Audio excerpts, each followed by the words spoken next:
Just imagine this. You get uninvited from Christmas dinner, not because you did something wrong, but because your success made you too hard to control. That is exactly what happened to Natalie Gray. 1 week before Christmas, she got a message. Not a phone call, not a proper conversation, just one cold line from her own mother, Natalie: "Do not come home this year." Rachel will be introducing her fiancé to the family, and we want to keep things simple and elegant. Elegant, simple. What they really meant was, "You no longer fit into the image we are trying to present." But here's what they did not know.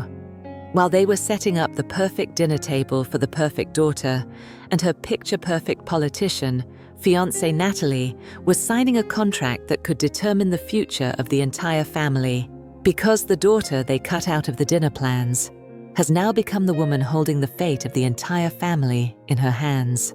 And in this video, you are about to witness a story they were never prepared to face. A story about power betrayal, blood ties, and the moment a woman comes back not to be accepted, but to flip the entire game. You definitely do not want to miss what happens next, because it all begins with one text message and ends in a boardroom where every secret is blown wide open. But before we dive in, take a moment to leave a comment below. Write down a powerful affirmation, something you want to invite into your life. It could be, "I am no longer who they think I am. I am the one rewriting my own story. This is my season of awakening." And do not forget to like this video, subscribe to the channel, and turn on notifications, because here we are, not just telling stories. We are learning how to rise, reclaim our place, and write our own endings. Now, are you ready to find out what really happens when the one they excluded walks in holding the deal that changes everything? Let's begin. Natalie read the message one more time, not because she did not understand it, but because after all these years of trying, she still could not believe that the only thing her family could offer her was such a clean and calculated rejection. One cold line. No question mark. No emotion. "Natalie, do not come home this year." She was not angry. It did not even hurt the way she thought it would. She just felt empty. Natalie used to be the brightest hope among the three sisters. She was the smartest, graduated early, and was once the daughter her father had pinned all his hopes on to carry on the family's investment firm, Gray Lyon Capital. But when Natalie turned down the path laid out for her and chose to launch her own startup in strategic consulting, the entire family practically turned their backs. Her mother said, "An independent businesswoman. That sounds exhausting. No one is going to follow you." Her father was blunt. "If you are not working for the family, do not expect anything from the family." But Natalie did not choose to argue. She chose to disappear quietly and build something no one believed was even real. And 10 years later, she actually pulled off the impossible. The company she founded, Northbridge Strategies, is now one of the most influential behind-the-scenes financial consulting firms on the East Coast.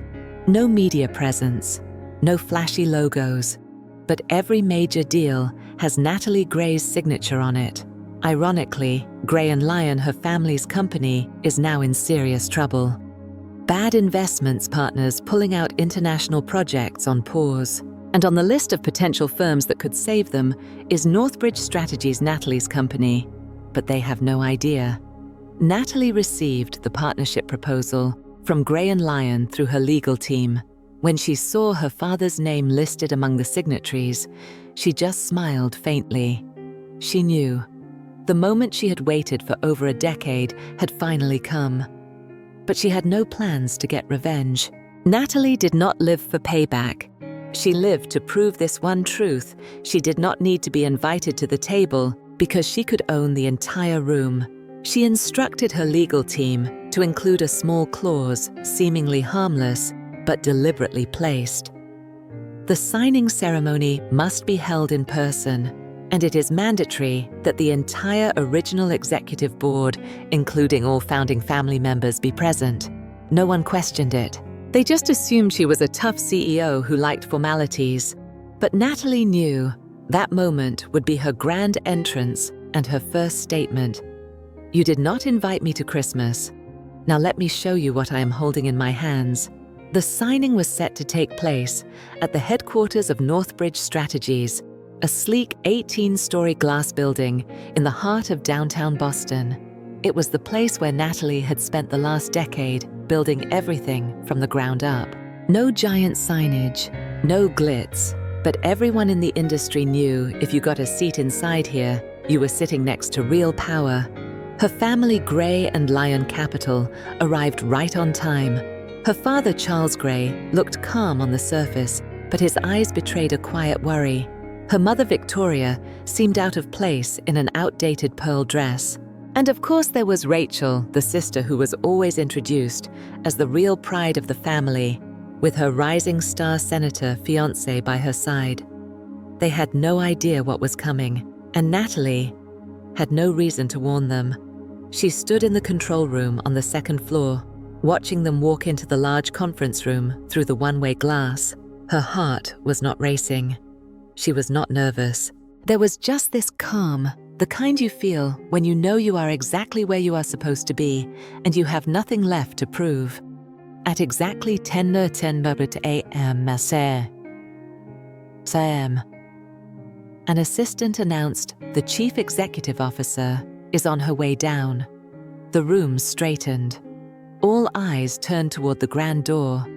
And then, Natalie walked in. No one recognized her right away. Dressed in an elegant black suit, her hair neatly tied back, eyes sharp and unwavering, she was no longer the 20-something girl they used to call rebellious or unrealistic. Her father stared as if trying to confirm. Was this really his daughter? Rachel's jaw dropped. Her mother took a small step back, clutching her purse a little tighter.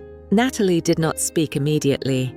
She calmly placed the folder on the table, and then her voice filled the room, clear, steady. No need to raise it. Good morning, my name is Natalie Gray, Chief Executive Officer of Northbridge Strategies. It is a pleasure to see my family again. The entire room froze. Charles could barely believe what he was hearing. Natalie, you are the CEO. She smiled, not a smile of reunion or joy. It was something far more composed and far more powerful. For the past 10 years, maybe my parents have not kept up with me, but the financial world has. She turned toward the large projector screen behind her and pressed a remote. Up came a timeline showing Northbridge Strategies' growth from an unknown startup to a firm that had quietly shaped more than 40 major global financial deals. And then, the messages appeared. An email from her mother sent last year. Natalie does not belong at formal events. She needs to know where the line is. A message from Rachel to their mother 3 years ago. If she shows up at the anniversary, it will throw everything off. You have to stop her.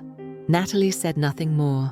She simply stood there, letting the words speak for themselves. Victoria's voice trembled. You're showing this to all of us. For what? Natalie looked her mother directly in the eyes, not to get revenge, but to remind you I have been silent for too long. I no longer need to sit at the family's Christmas table, because right now I hold the contract that could either save or sink Gray Lyon. And in that moment when Natalie said she was the one holding the power to save or sink the company, no one spoke another word, not because they suddenly respected her, but because they could not deny it anymore. The silence in that room did not come from shock, it came from shame. Shame in realizing that the person they had once pushed out of the worthy circle was now the very person they had no choice but to rely on. Charles tried to steady his voice. Natalie, I admit, I did not believe in you, but this is business, not personal. We can separate the two. She looked at him for a long moment, then calmly asked, can you really separate them? When you, the man who always said family is everything, cut me off just because I did not follow your script. Rachel stood up, maybe trying to patch things. You do not understand everything, Natalie. The family just wanted to preserve the image, keep things harmonious. Natalie interrupted her, raising her voice for the first time, not to escalate, but to finally shut down a lifetime of glossed over truths. No, Rachel. You were not preserving harmony. You were preserving appearances, and every time you polished that surface, you painted me darker in their eyes. She reached into her bag and pulled out a USB drive, plugging it into the projector. A document appeared, Northbridge's Internal Risk Assessment Report. The final evaluation read, if Gray and Lyon refuses to restructure internally, the risk level is high. Long-term financial partnership is not recommended. Natalie turned back and looked straight at her father. I did not write that report out of spite. I wrote it because it is true. Just like the way you used to judge me, never based on data. Her mother. Victoria finally spoke again. She pulled out a handkerchief, dabbing at her eyes, her voice shaky. We were wrong, Natalie, but you cannot use this contract to punish the whole family. Natalie looked at her, and for the first time her gaze softened. Not weakly, but with the calm strength of someone who had waited a lifetime just to hear something like that. Mom, this contract is not a punishment. It is a mirror for all of you to see yourselves clearly. She closed the folder, placed the pen gently down, and said clearly, I am officially withdrawing from this deal. Northbridge will not be partnering with Gray and Lyon. The room erupted. Charles slammed his hand on the table. Natalie, you know this decision will collapse the company, right? Natalie stood up quietly, collecting her documents. I know, and I also know exactly how that feels. When someone you once meant everything to turns their back on you just to protect their image. Well, now the company is being treated the same way. She walked toward the door, but before leaving, she paused like she was closing an entire chapter of her life. I am not doing this out of bitterness. I am doing this because I finally learned something our family never taught me, that real love does not come from expectations. It comes from recognition. After Natalie left the boardroom, no one stood up. No one called her back. The door closed behind her, but the space she left in each of their hearts had just begun to open. In the elevator, she looked into the mirror. The woman staring back at her did not look like someone who had just won, but someone who had finally closed a chapter that should have ended a long time ago. Natalie did not cry. She did not feel triumphant. She just felt free. No longer trying to earn a seat at the Christmas dinner table. No longer walking on eggshells around every word and glance. No longer needing permission to simply be herself. That afternoon, back at her office, Natalie received a small package. No sender's name, just a handwritten card. The handwriting slightly shaky, but graceful. Dear Natalie, not everyone in the family is blind. Some of us have watched from a distance, proud of you, and always knew that one day you would be exactly where you belong. Do not let the pain dim the light you carry. Sometimes not being invited to the table is the very gift that helps you build your own kingdom. Eleanor, your grandmother's old friend. Natalie held the card gently in her hand. It was not an apology from her mother, nor recognition from her father, but it was exactly what she needed, a reminder that she was not alone, that someone had believed in her, even before she believed in herself. That evening, she passed a restaurant where people were celebrating Christmas. Warm lights, laughter, wine, it was all so festive. And yet she did not feel out of place. She did not need to sit at any table to feel like she belonged. Because in the end, what Natalie gained was not a victory in business, but freedom. Freedom from expectations.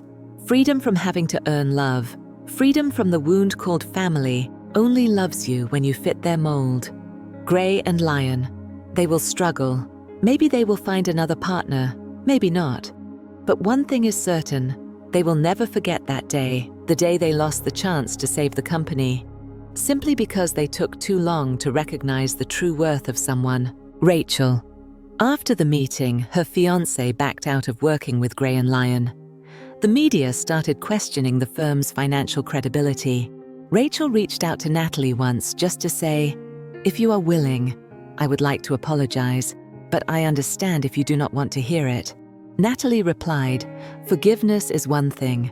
Trust is a whole journey, and I am not walking that road again. The video ends with Natalie sitting alone in her high-rise apartment, looking out at the city lights. On the table beside her, a glass of wine and a strategic expansion plan for Northbridge into Europe. There is no Christmas music, no family meal, but there is something far more valuable peace, the peace of someone who no longer needs an invitation to shine. And this story leaves us with a powerful lesson. The most terrifying moment in life is not when you are rejected. It is when you realize you have been living your whole life just to avoid rejection. After that fateful boardroom meeting, Natalie did not feel like she had won, because deep down, this was never a battle. It was liberation, a process of reclaiming the part of her soul that had been shelved for too long just to avoid making others uncomfortable. And in the final days of the year, as the city lit up around her, Natalie did something she had not done in 10 years. She paused. No meetings, no emails, no all-nighters filled with numbers and strategies. She sat in her reading room, opening old letters from her grandmother, the only woman who ever told her, "You do not have to be like anyone else. You just need enough courage not to abandon yourself." Natalie realized all these years she was not fighting her family. She was fighting the shadow of their expectations that hung over her. That shadow had made her believe that if she was not invited to the table, she probably was not good enough. That if she was not allowed to speak at the gatherings, she probably had nothing worth saying. That if they never called her name, maybe she was not worth hearing. But now Natalie no longer needed anyone to call her name. She had already claimed it for herself. On a winter morning, she went to a small cafe tucked behind a row of historic townhouses. The owners, an elderly couple, were once Northbridge's very first clients, back when her firm was barely surviving. They did not ask about the deal. They only asked, "How have you been sleeping, dear?" Natalie paused, then smiled a soft, quiet smile. "It has been a long time since I slept without needing to prove anything." Back at her apartment, she looked at the company's New Year strategy board. Instead of listing goals like she usually did, revenue, market growth, expansion, this time she wrote one single line: "I will not build another success if the price is myself." Rebirth is not always dramatic. Sometimes it is quiet. No fireworks, no speeches. Just a morning when you wake up and realize you have returned to your whole self without applause, without approval. Natalie's story is not about teaching you how to get revenge. It is about learning how to stop needing acceptance in order to be yourself. If you are in a season where others do not see your worth, do not shout to be heard. Just build, and one day your presence will be the loudest answer. Leave a comment below with one thing you want to let go of and one thing you want to walk toward in the new year. It could be, "I am letting go of the fear of not being accepted. I am stepping into the new year with self-respect and peace. I am the one creating my place, no invitation needed." And if you saw yourself in this story, do not forget to like the video, subscribe to the channel, and turn on notifications, because here every video is a reminder that you are not alone, and you have the right to choose again, begin again, and live again on your own terms.